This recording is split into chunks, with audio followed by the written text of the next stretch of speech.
It's time for By the Great Horn Spoon, Chapter 14, The Prospectors. When Jack awoke the next morning, he threw off his blanket and rushed outside to see if their burrow was still there. It was, tied to a stake outside the tent. "Good morning, Stub," Jack smiled. Stub was a veteran of the gold diggings. He gave Jack a haughty look. "Stub's a proud animal," the man said when they had bought him. "Sometimes he thinks he's a mule." The burro's head seemed almost as large as his hindquarters, and his dark ears stood up like the wings of a hawk. Jack liked him. "We're going to be friends," he said. "Yes, sir." He untied the burro and threw a leg over his back. Stub kicked out his hind legs. His tail flew, and Jack hit the dirt.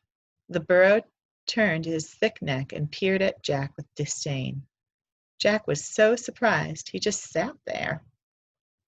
"That wasn't very friendly," said Jack.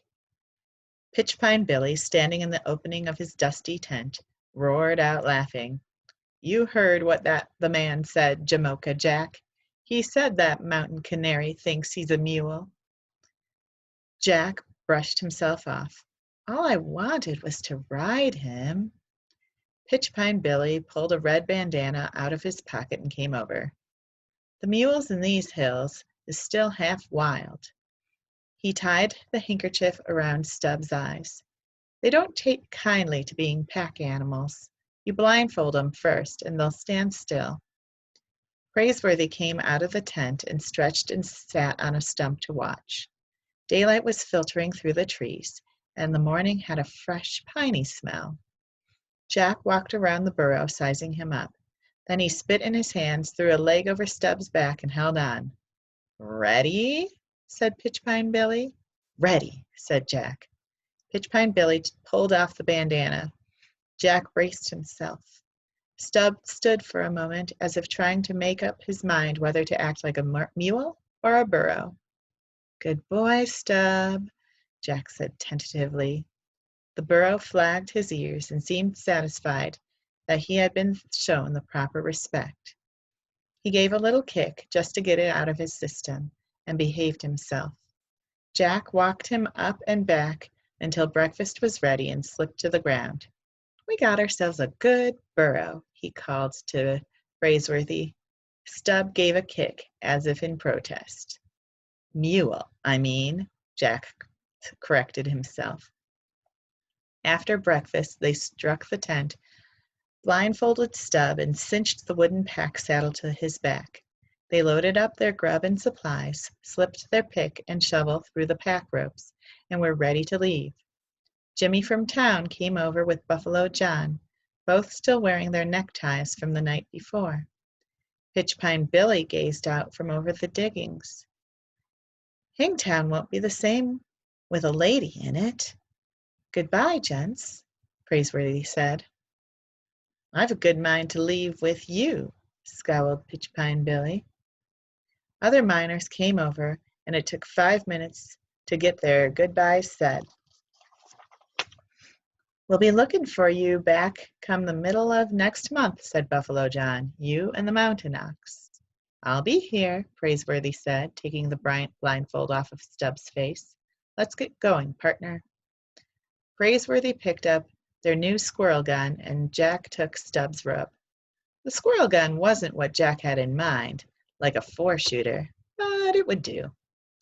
They'd be able to hunt a little game, and he supposed it would stand off an outlaw or two if they met up with any.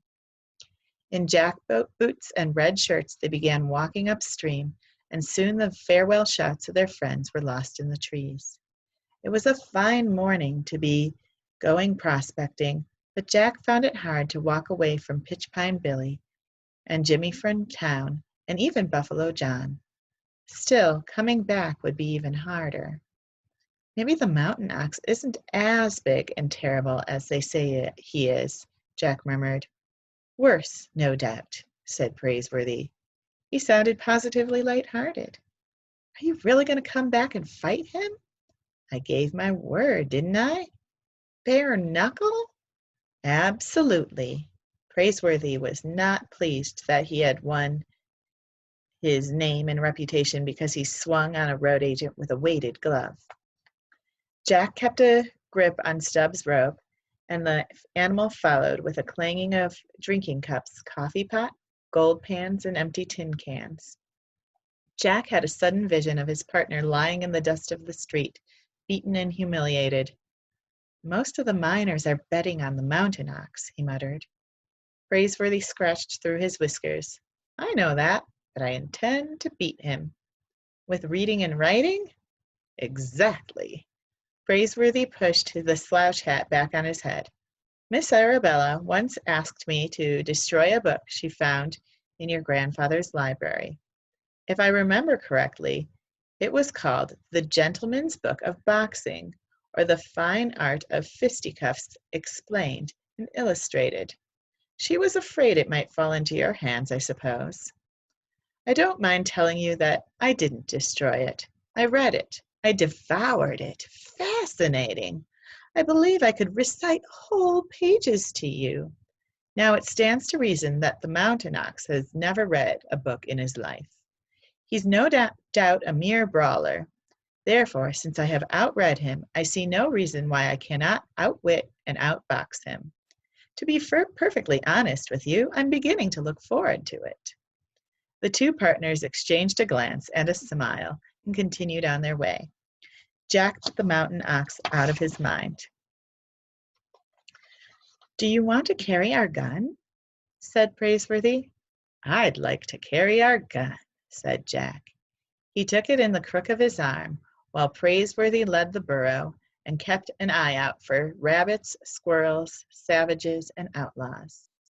All they had to do now was find pay dirt.